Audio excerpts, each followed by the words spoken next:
Organiser ریاض صاحب 1996 سے انصاف لائر فورم پاکستان کی رول آف لا کے لیے ان کے خدمات.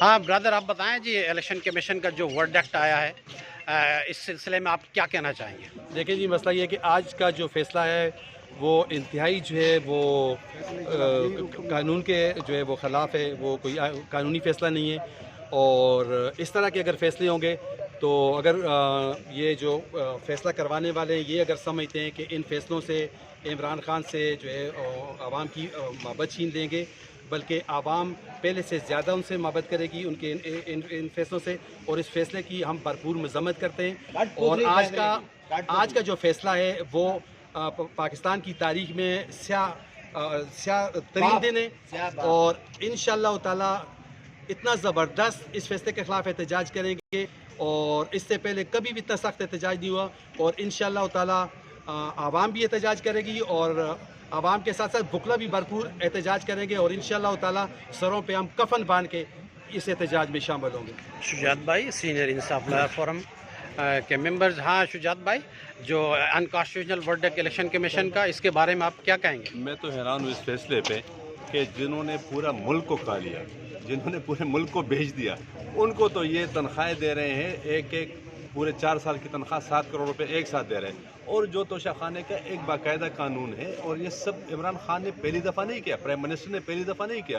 یہ ہمیشہ سے ہوتا رہا ہے کہ جو تحائف دیے جاتے ہیں اس پہ کچھ پیمنٹ کر کے اور لیے جاتے ہیں، جو لیگل طریقہ ہے. اس لیگل طریقے کو مطلب مائنس کرنا تھا، لیکن یہ وہاں سے تو مائنس کر سکتے ہیں الیکشن کمیشن سے، لیکن لوگوں کے دلوں سے اس کو مائنس خان صاحب کو نہیں کر سکتے. انور کمال بھائی انصاف لائر فورم کے سینئر رہنماؤں میں سے ہیں.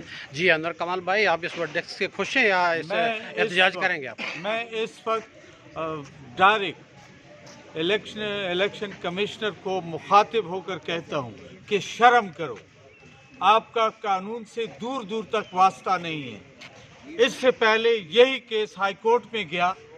ہائی کورٹ نے کہا کہ جتنے بھی ابھی تک سربراہ گزرے ہیں جنہوں نے یہ تحفے لیے ہیں، سب کا ریکارڈ یہاں پہ لے آؤ تو پھر کیس چلے گا.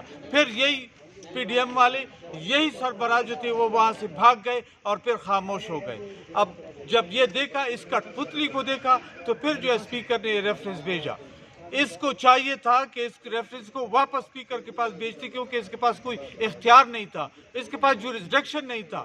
آپ کہاں سے قانون جانتے ہو؟ آپ الیکشن کمشنر بنتے ہو، آپ کو یہ تک پتہ نہیں کہ آپ کے پاس اختیار نہیں، جورسڈکشن نہیں ہے اس فیصلے کا. سپریم کورٹ آپ کے فیصلے کا، ہائی کورٹ آپ کے فیصلے کا پر خدشے اڑا دیں گے انشاءاللہ.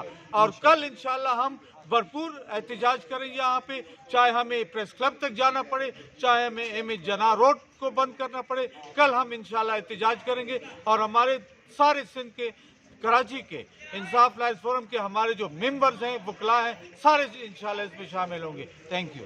خان زمان بھائی، میرے پسندیدہ شخص، انصاف لائر فورم کا اس سے بہت پرانا وابستہ. جی خان زمان صاحب، آپ کیا کہیں گے؟ الیکشن کمیشن نے آج حد کر دی، آپ اس ڈیسیجن کے بارے میں کیا کہنا چاہیں گے؟ سب سے پہلے تو میں اس فیصلے کو کنڈیم کرتا ہوں. اچھا، یہ جب کیس شروع ہوا تو اس میں جو پاکستان تحریک انصاف نے جواب جمع کیا تھا، اس جواب کے مطابق جتنی بھی تحفے تھے وہ لیگل طریقے سے لیے گئے، اور اس کو بیچ کے اس کے پیسوں کا ٹیکس دیا، گین ٹیکس جو ہوتا ہے، جو آپ پیسوں کا دیتے ہیں، وہ گین ٹیکس جمع کر دیا گیا تھا، کیونکہ وہ لیکوڈ فارم میں وہ تحفے ہو گئے. اب جو ان کا فیصلہ آیا ہے 137، 173، 174 کے تحت، اس کے خلاف جو قانونی کارروائی کا بولا ہے. قانون یہ کہتا ہے کہ اگر کوئی گوشوارے 30 جون تک جمع نہیں کرتا، اور اس کے ساتھ جو آخری ٹائم ہوتا ہے وہ 31 دسمبر ہوتا ہے، اس کے بعد وہ 4 مہینے کے اندر اندر ان کے خلاف آپ مقدمہ درج کر سکتے ہو. تو 4 مہینے تو پورے ہو رہے ہیں. اپریل میں ان کے پاس جو ٹائم تھا وہ ٹائم ہی ختم ہو گیا مقدمہ درج کرنے کا. اور دوسری بات یہ ہے کہ مقدمہ تو درج ہی نہیں ہو سکتا تھا، کیونکہ وہ جو تحفے تھے ان کے لیکوڈ فارم میں ٹیکس پیڈ کیا گیا ہے. یہ جو فیصلہ ہے بالکل میرے خیال میں ایک ایسا فیصلہ ہے کہ ابھی تک کوئی کیس دائر ہی نہیں ہوا. جب کیس 173 کے تحت دائر ہوتا، 174 میں اس کی جو سزا ہے وہ 3 سال ہے، اس میں وہ سزا ہوتا تب وہ ڈسکوالیفائی کوئی بھی بندہ ہو سکتا ہے.